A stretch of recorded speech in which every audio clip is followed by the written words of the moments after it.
I got in the Army when I was 19. And 1964, and I was in country in 65 and 66 in Vietnam as a helicopter mechanic.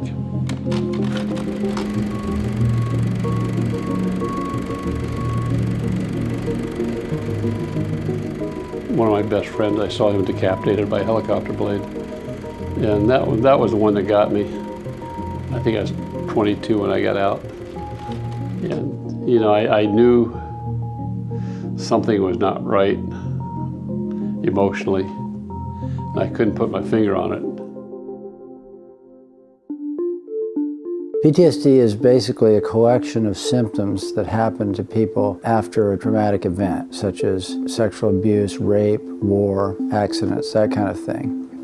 And it can be really debilitating for people. There's a significant incidence of suicide, and there's a lot of suffering and disability that comes from living with that.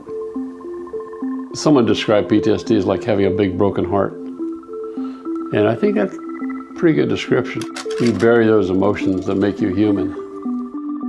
Well, historically, the treatments weren't terribly effective. A lot of supportive counseling, a lot of groups discussing feelings. And what's far better is treatments that involve exposure. Depending on what literature you look at, probably around half the people are not well served.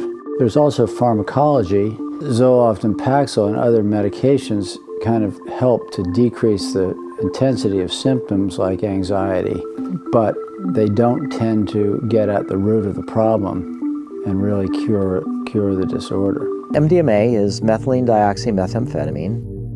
It produces a reduction of activity in the amygdala, the fear processing part of the brain.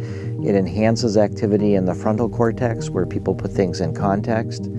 It releases oxytocin and prolactin, which are hormones of bonding and affiliation and love.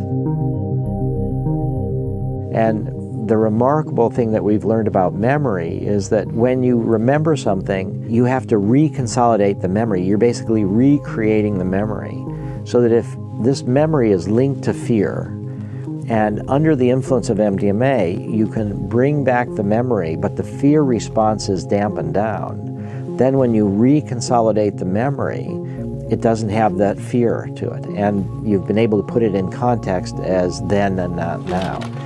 Well, it's certainly understandable that people don't necessarily realize that this could be a potential therapeutic tool. A lot of people don't know the history. Most people don't understand that MDMA really began as a therapy drug in the middle 70s and early 80s. And then from that, some people realized that they could make a lot of money selling it in more recreational settings and more public settings.